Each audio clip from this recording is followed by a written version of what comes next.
Ah, Clive, I was just about to send for you. I'd like you to take something to Sir Wade up in Eastpool. Seeds for planting. Thought it was about time they started growing their own food. I'll keep providing them with whatever they need in the meantime, of course. But if Eastpool's going to survive, it's got to be able to fend for itself. As have those poor bearers. They've lived their whole lives in servitude, but now they're their own masters. Small wonder they ain't got the foggiest how to provide for themselves. So it's up to us to teach them. And if you're wondering why you, well, the Wagoneers taking supplies up that way have been coming back with more and more reports of Akashic around the village of late. Sir Wade's putting a brave face on it, but I think even he's starting to worry. And if he's likely to share those concerns with anyone, it's you. All right. Thanks. Wouldn't ask if I didn't have to. There. That should be enough to keep him in Gazal Greens for a few years at least. Gazal Greens? Not the most mouth-watering crop, I'll admit. But they're hardy, they grow fast, and they fill a hole. Better that than something that'll wither away at first frost. And chocobos love 'em too, which is no small thing. When I say all of us need to pull together to get Eastpool back on its feet, I mean all of us.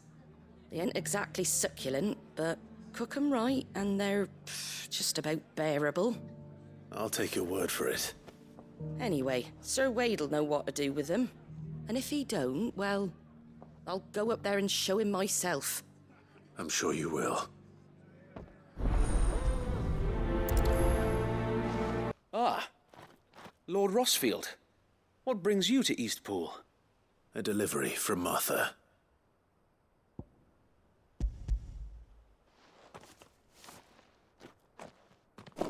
These are Gazal green seeds.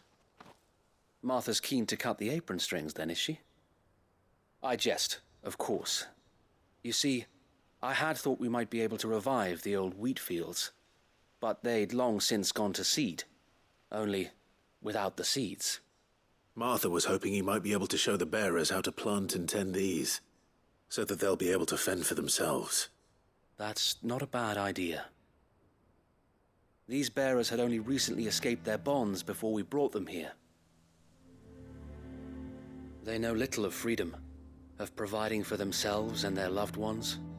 Unless we teach them how to live like free men, I fear that all we have achieved in bringing them here is to exchange one master for another. Not that myself and the Guardians have been the best example to them so far, subsisting almost entirely on Martha's charity as we do. It's about time we all started to provide for ourselves, bearers and Guardians alike.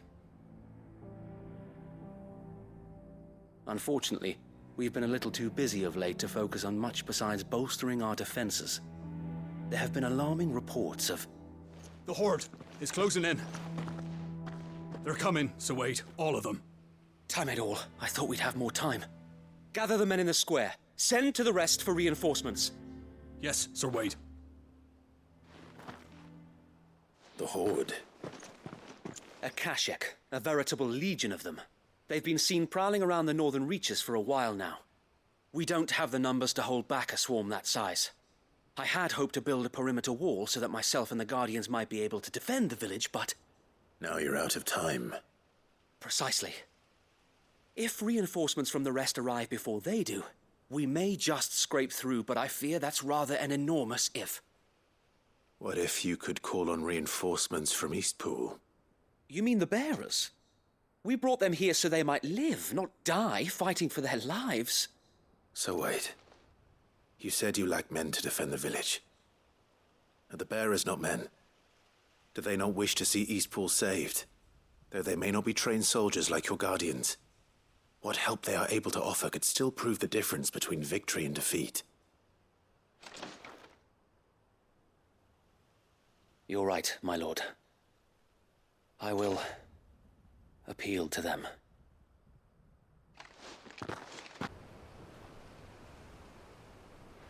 My friends, I humbly beg your aid. We Guardians are few and our enemies many. But I swear we can defeat them with you at our side.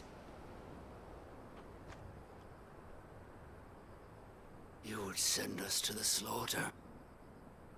To serve as bait for those fiends so that you and your men might be spared.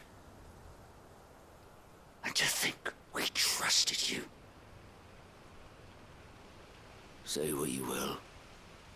A home is not worth dying for.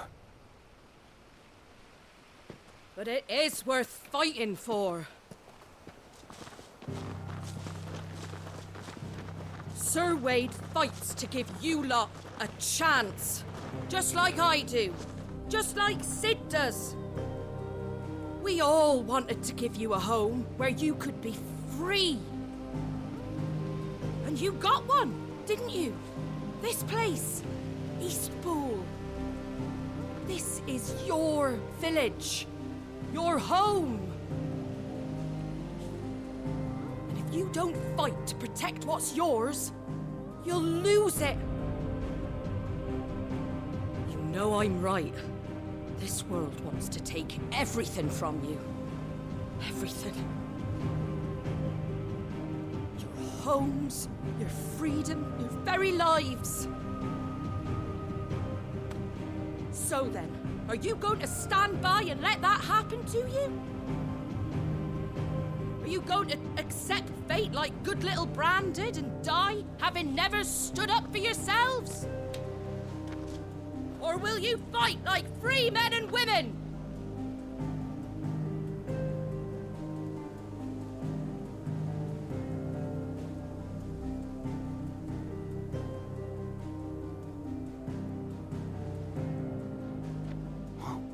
What are you doing? All right. Give me a sword. I never dreamt I'd have a home of my own. And now that I have, I don't want to lose it. I will protect what's mine, or die trying. We all will. Free men and women, fighting together.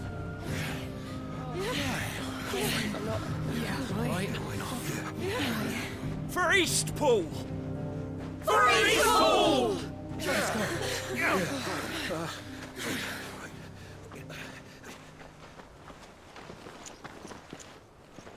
Thank you, Martha. Don't mention it. Just promise me one thing. That you'll show them how freeborn fight. Gladly.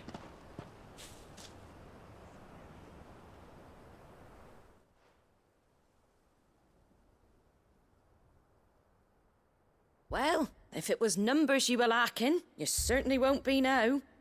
Thanks to you. Me? Oh, I just love the sound of my own voice.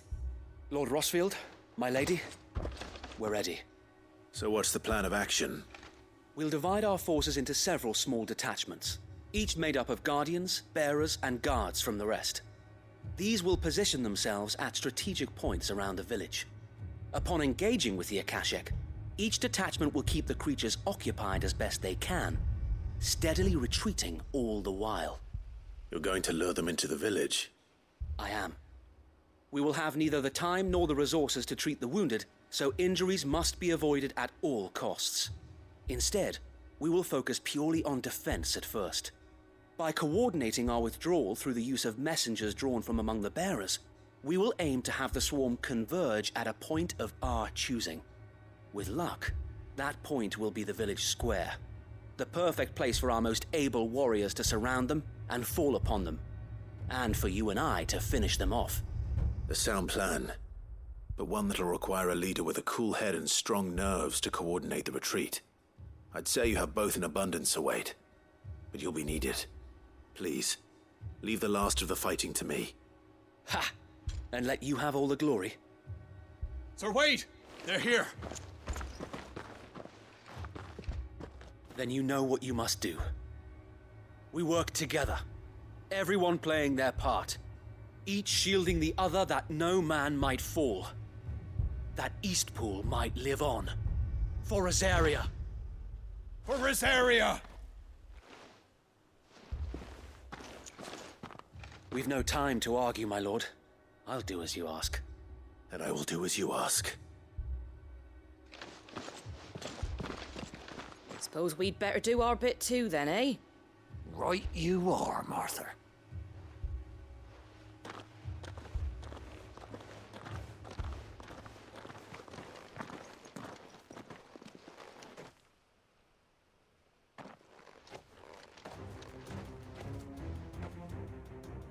The calm before the storm.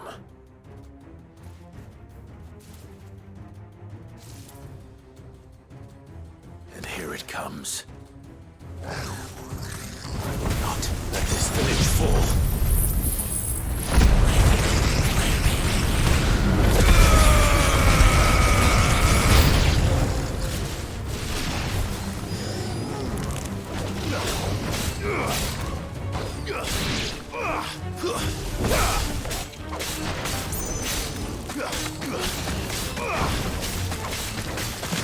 Let's try.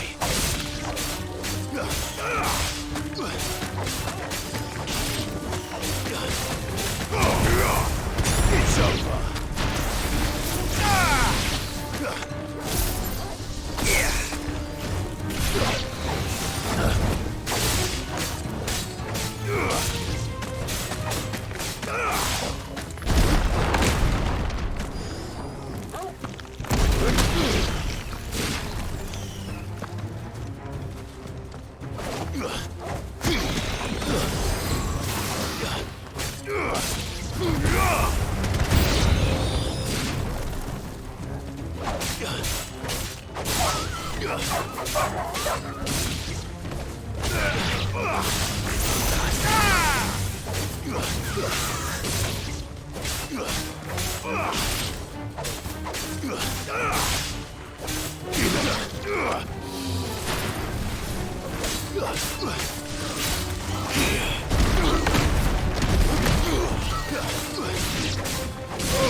Looks like that's the last of them. Lord Rossfield! Change of plan! What is it? Owl from the rest. An Akashic curl's been sighted on Rhiannon's ride and is headed in their direction. Well, the better half of her guard is here. So wait, how many Akashic remain in East Pool? Hard to say. My men are still facing some resistance, but I think the worst is behind us. I could order a detachment or two to fall back and... No. Let them finish the job. You stay here too, Sir Wade. Your men need you. I'll go after the curl. Join me only when East Pool is won. If you're sure, my lord. May the Founder protect you.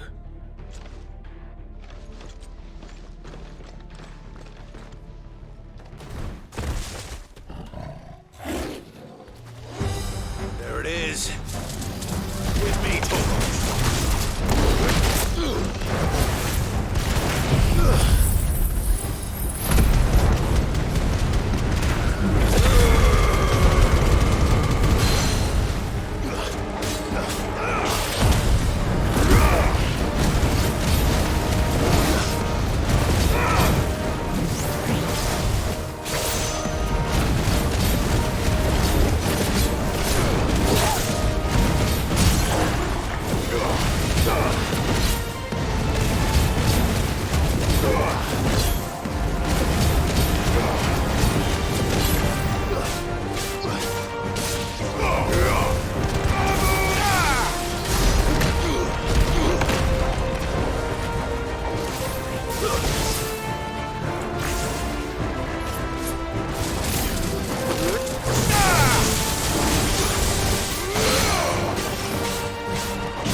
All right.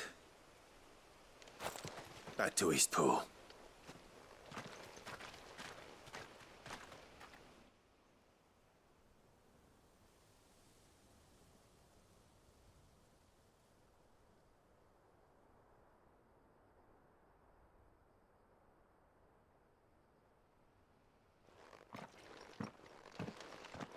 Lord Rosfield, the Curl, is it? It's dead. Thank the Founder for that. And for you, my lord.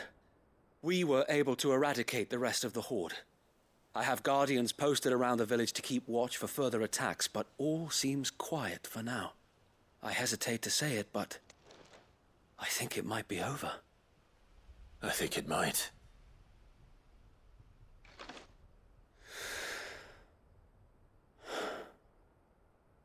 We did it.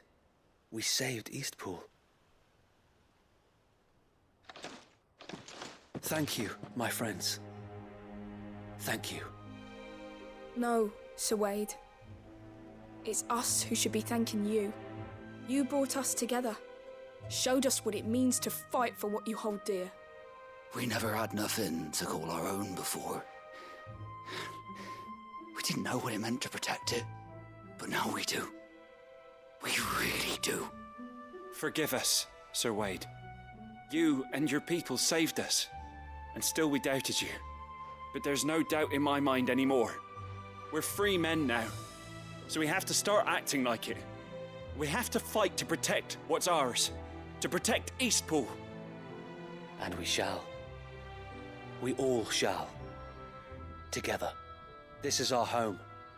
And if anyone or anything tries to take it away, they'll have us to answer to. Come on then. Let's get to work. This village isn't gonna rebuild itself.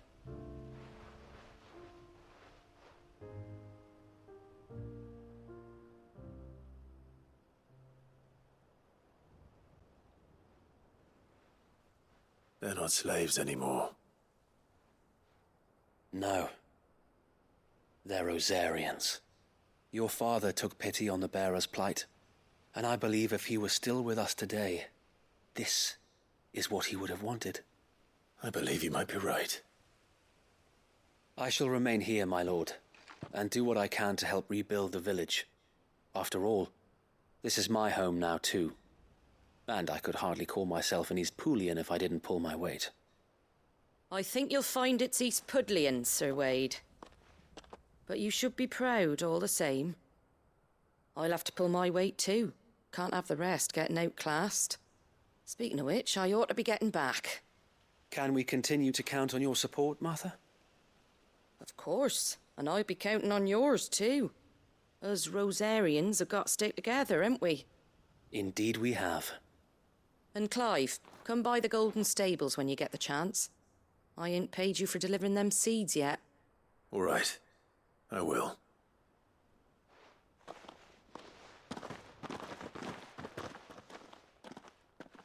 Lord Rosfield, do you remember our very first mission together? Clearing the goblins from the Stillwind Marshes? How could I forget?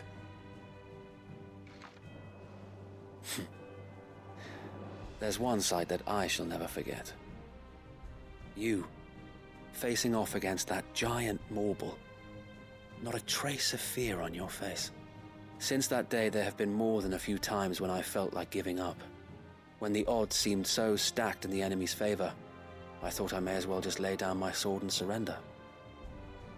But every time I would think back to the look in your eyes that day and remember what it means to be a shield.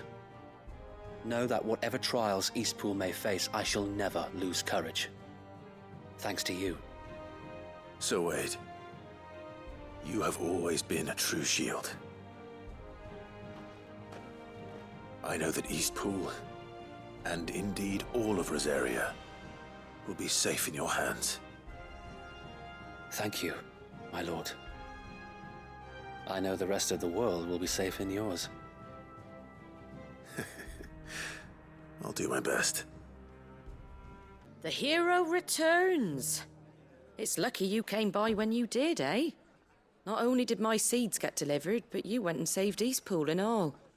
I just did what I could. And it's only right that you get rewarded for it. Take it before I change my mind. Thank you, Martha.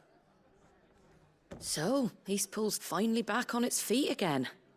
And a home to free bearers. Who'd have thought we'd see the day, eh? Well, it was your idea. I know that, but I never stopped to think what it would mean. Bearers in charge of themselves, thinking for themselves, working for themselves. Like your hideaway, but not even hidden away. Though I suppose the rest ain't much different nowadays. You know, bearers living free like that reminds me of when I first met Sid. Loath as I am to recall that particular day. I take it you didn't always see eye to eye. What happened? Well, if you really want to know, I started doing what I do long before I met Sid. In fact, that's how I met him. Or at least how he came to meet me. He showed up at the stables one day, asking questions about who'd been buying up bearers. Founder knows what he thought I was doing with them. Running a hunt, poking around in their innards. Something awful anyway. Me, I thought he was a new constable. Thought the game was up. But somehow we both managed to work out what each other was about. And before I knew it, the cheeky arse was rattling on at me about how I was doing it all wrong. After all my hard work. Told me I was giving them relief, but not freedom. That my bearers were still dying as slaves. Got right under my skin, it did. Told him if he didn't like it, he could bugger off and report me to the garrison. And do you know what he did? He smiled. And then he laughed. And then I did the same. We made a pact that day, that whenever one of us was in need, the other would always be there for him. And you were? Well, we both wanted the same thing. To make life better for bearers. Just like your dad. Do you know I was born right around the time Elwyn became Archduke? Growing up, I saw how he tried to change things. He certainly didn't lack for ambition, that one. Indeed. But the loftier one's ambitions, the harder they are to achieve. Which is why those of us who follow in their footsteps need to finish what people like Sid and my father started. Suppose you're right, aye. And if we don't manage it, there's always them who come after us. Good thing we've got a few half-decent sorts waiting in the wings, eh? It's almost enough to give you a little bit of hope. Just a little. Anyway, enough nattering. Better get back to work. Let's see about making everyone some dinner, shall we? The least the folks who saved Eastpool deserve is a hot meal. And you and me ain't gonna save the world on an empty stomach neither. That sounds like a wonderful idea.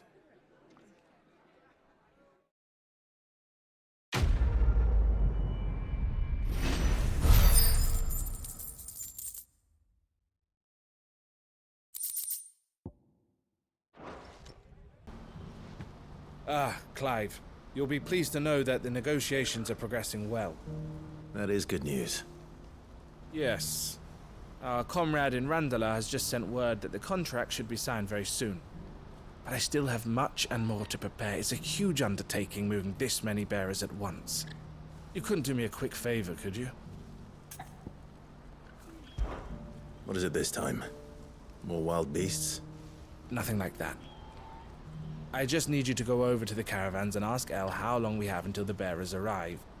Find out exactly how much faster I need to get all these supplies moved. All right. I'll go and ask. Thanks, Clive. I owe you one.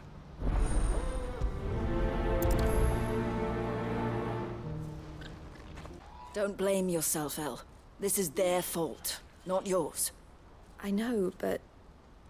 No buts about it, all right?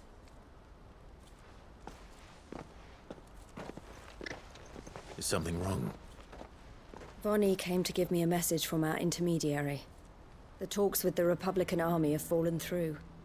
They've reached an agreement with the Silver Peak Consortium instead. Though prices have fallen of late, we deliberately offered above the going rate to try and deter other bidders. But the Consortium offered double what we did, and the Army jumped at the chance. And you had no opportunity to make a counteroffer? None at all. And we were so close. El? What's happened? I saw Vonnie leaving. She didn't look happy. And with good reason.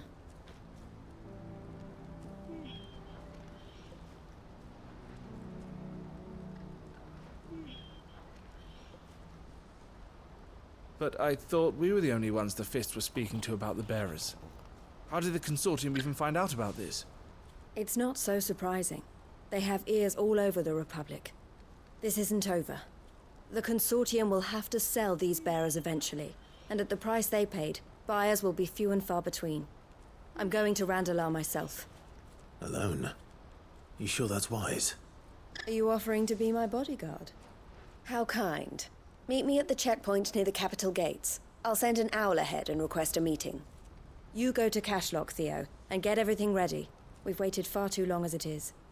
Even if I fail to free these bearers, there will be others. Someone needs to prepare the place and keep any prowling beasts at bay. Oh, and that's me, is it?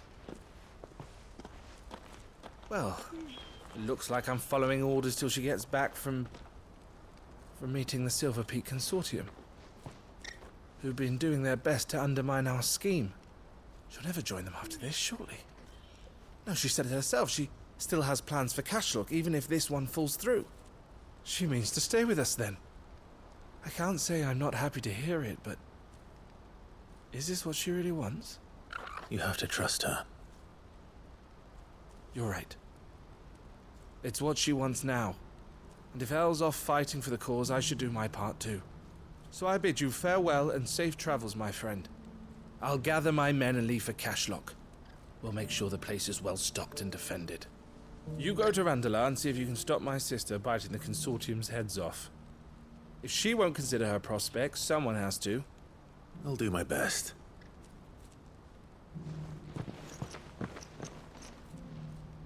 All right. To Randalar, then. I hope I didn't keep you waiting. Did you arrange to speak with the Consortium? Here they are now. You wish to consult with me? I did. It's about the bearers you recently purchased from the Fist. We had all but finished making arrangements to buy them ourselves, and then you stepped into the fray. You misunderstand. The Consortium had an interest in purchasing them from the very first. It was only our regard for you that kept us from bidding. But your hesitancy in accepting our offer to you suggested that the regard was not mutual. And so we resumed our business. I did not hesitate. I am simply not inclined to make such decisions without first giving them due consideration. But what is done is done. Come then. How much do you want for them? Alas, you are too late yet again. We rarely take on such unconventional merchandise without a purchaser in mind. The bearers belong to him now. Who is your buyer? A trader from across the water. A most demanding fellow, if it's any consolation. He insisted the bearers be fed, dressed, even given their own bunks for the voyage over. That's what you get when you deal with continental types. I wouldn't know. Oh yes, the culture on the continent is quite different to ours. They pay good money for bearers not fit for the knacker's yard, and treat them like kings. But as long as they pay... That does sound unusual. No matter then. If they've already left our shores, there's little that can be done. Allow me to withdraw my interest. And with it, my interest in joining your organization. My associates will be sorry to hear that.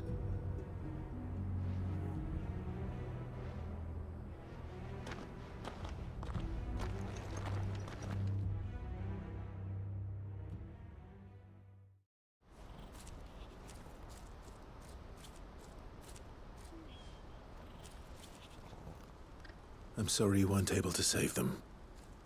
As am I. But I only have myself to blame.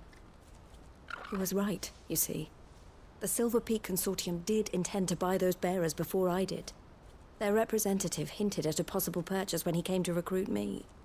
I feigned interest in joining them in the hope he might be encouraged to tell me more. And he did just that. As soon as he left, I sent my own offer to Randalar. So you never... No.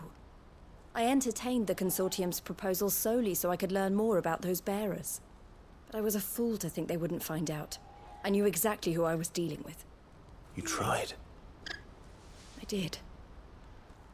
And if what he said was true, the bearers are to be well treated. Which is something, at least. But they deserved more. I wanted so badly to see them freed. Eloise! Eloise!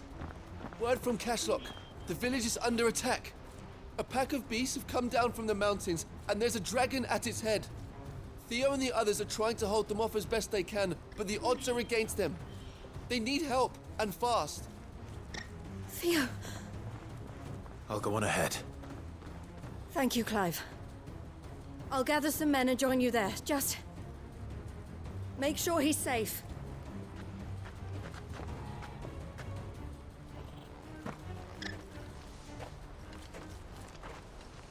Hold on, Theo. I'm coming. Where's Theodore? Upriver! He led the dragon that way to keep it from the village, but the whole area's flooded with ether. We just have to pray he makes it out in one piece. I can do better than that. Torgal, with me. Damn it. The ether's too thick. These creatures have already turned.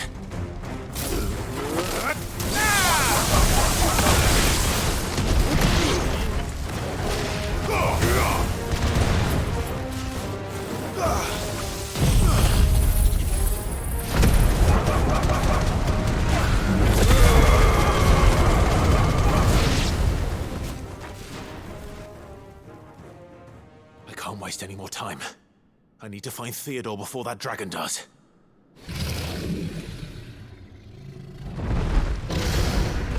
Looks like it's found me. This thing's turned as well. This isn't going to be easy.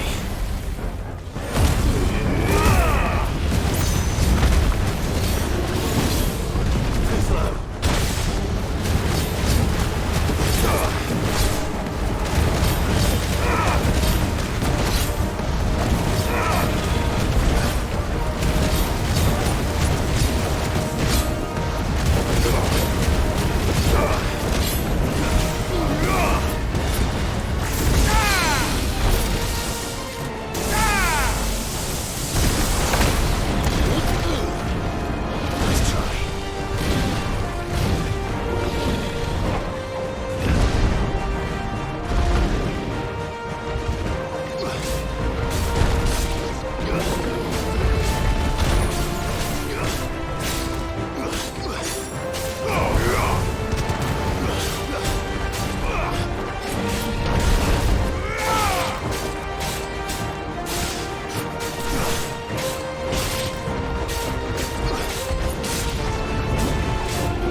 Clive?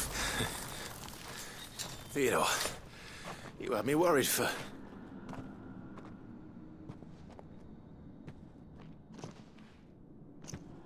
We have to get you out of here.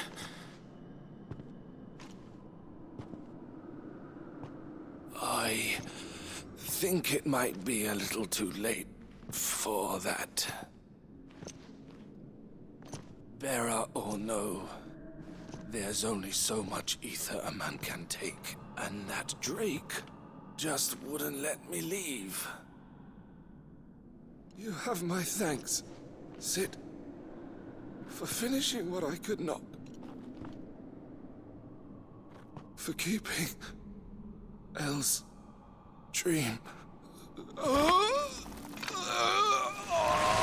Theodore!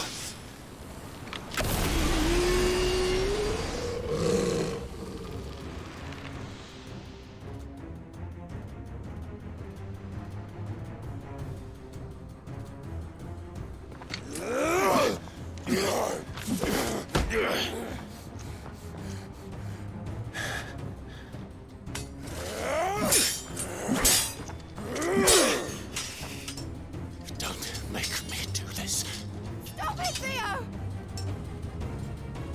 Stop! Stay back, Eloise! He's turned. And so will you!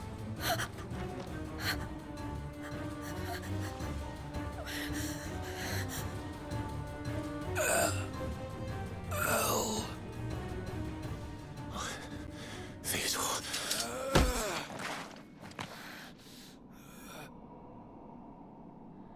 Take care of my sister. Theodore, wait. Goodbye, Elle.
Thank you, Clive.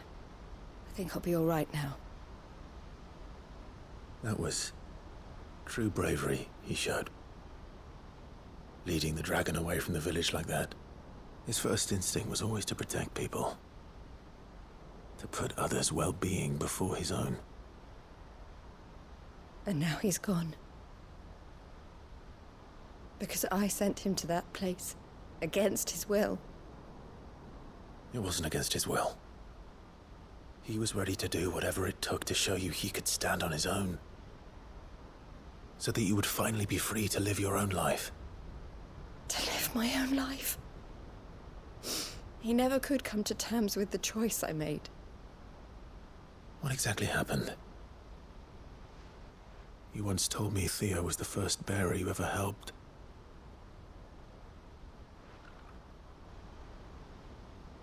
We grew up in Canva. We were born to one of the great trading houses. And I was chosen to inherit the family business. I had my father's head for figures, you see. Theo did not. While I studied the art of commerce, he played at soldiers instead. A late bloomer, in more ways than one. For unlike most bearers, it wasn't until his 15th summer that his powers awakened. My parents tried to drive him out of the house and into the care of the constables. But before they could, I took him into mine. Theo told me something else. He clearly admired your devotion to the cause of freeing others like him from slavery. But he said you deserved a better life than this. He wanted to free you from what he called your bonds, just as you freed him from his. I would be lying if I said I had not wondered from time to time how much easier my life might have been if I had allowed Theo to be taken and devoted myself to the family business instead.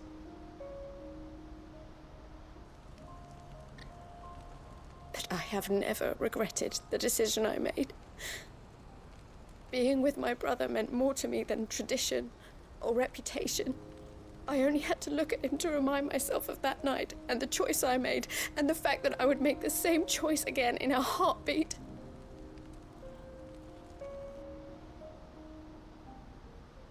He was never a burden. How could he even think that? If anything, I was the one who weighed him down. You weren't, Eloise. He said it himself, that he had always been grateful to you for saving him, and that he wanted to repay you by letting you live the life you were denied. Neither you nor Theo weighed each other down. You loved one another. You did whatever was necessary to continue living your lives together, and you always would have. You're right. All I ever wanted, all I ever did, it was so we could be together. Oh, Theo, why did you have to...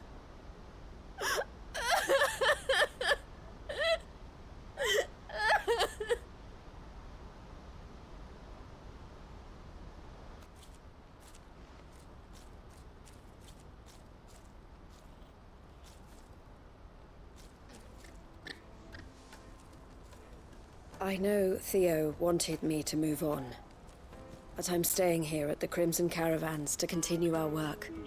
We can make a difference here. We can help people, save them. I need nothing more from life than that. So I'll carry on doing what we do, ensuring that goods, people, bearers get where they need to be, bringing smiles to people's faces just like we always have, and to Theo's, wherever he is. This is the life I have chosen. The life I will always choose. I've made a choice of my own, to continue helping you however I can, whenever you need it. Thank you, Clive. Let's go on together then. For Theodore.